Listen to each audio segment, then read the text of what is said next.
ഞാനൊരു അനുമോൾ ഫാനാണ്. ഞാനതിൽ അഭിമാനിക്കുന്നു. ഞാൻ ഈ ബിഗ് ബോസ് സീസണിൻ്റെ സ്റ്റാർട്ടിങ് തൊട്ടിട്ട് എൻഡ് വരെ അനുമോളെയാണ് ഇഷ്ടപ്പെട്ടത്. അനുമോളുടെ നെഗറ്റീവും പോസിറ്റീവും ഒക്കെ കണ്ടിട്ട് തന്നെയാണ് എനിക്ക് അനുമോളോട് ഇഷ്ടമുണ്ടായത്. ഞാൻ പറയട്ടെ, ഈ ബിഗ് ബോസ് കഴിഞ്ഞു.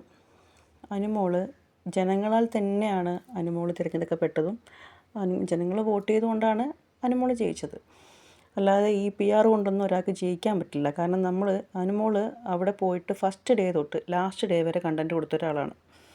അപ്പം ഈ ലാസ്റ്റൊക്കെ ഒരു 2 വീക്സൊക്കെ ലാസ്റ്റത്തെ 1 വീക്ക് അല്ലെങ്കിൽ 2 വീക്കൊക്കെ അനുമോൾ വെച്ച് തന്നെയാണ് കണ്ടൻറ്റ് പോയത്. കാരണം അവിടെയുള്ള എല്ലാവർക്കും സംസാരിക്കാനുള്ളൊരു പേരെന്ന് പറയുന്നത് അനുമോളായിരുന്നു. അപ്പോൾ ഇത്രയും നല്ല രീതിയിൽ ഗെയിം കളിച്ചിട്ട് കണ്ടൻറ്റ് കൊടുത്ത് ഗെയിം കളിച്ചിട്ട് പിന്നെ ഒരു മനുഷ്യനല്ലേ, അവർക്ക് നെഗറ്റീവും പോസിറ്റീവും ഒക്കെ സംഭവിക്കും. ഇപ്പോൾ അവരുടെ വായിൽ നിന്ന് പലതും വീണ് പോയിട്ടുണ്ടാവാം. പിന്നെ അവരതിൽ തന്നെ ഉറച്ചു നിന്നിട്ടുണ്ടായിരുന്നു. അതൊരു നിലപാടാണ്.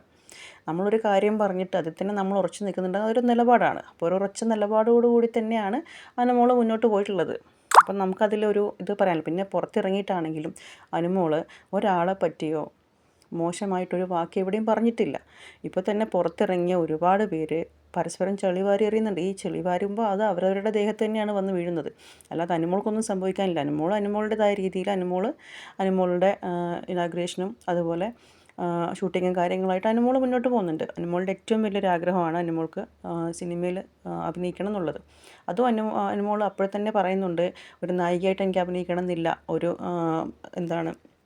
നായികയുടെ അനിയത്തിയായിട്ടോ അങ്ങനെ എന്തെങ്കിലും ഒരു നല്ലൊരു റോള് മതി എന്നവൾ പറയുന്നുണ്ട്. ഞാൻ മനസ്സിലാക്കിയെടുത്തോളം അനുമോൾ നല്ല നിഷ്കളങ്കയായ ഒരു പെൺകുട്ടിയാണ്.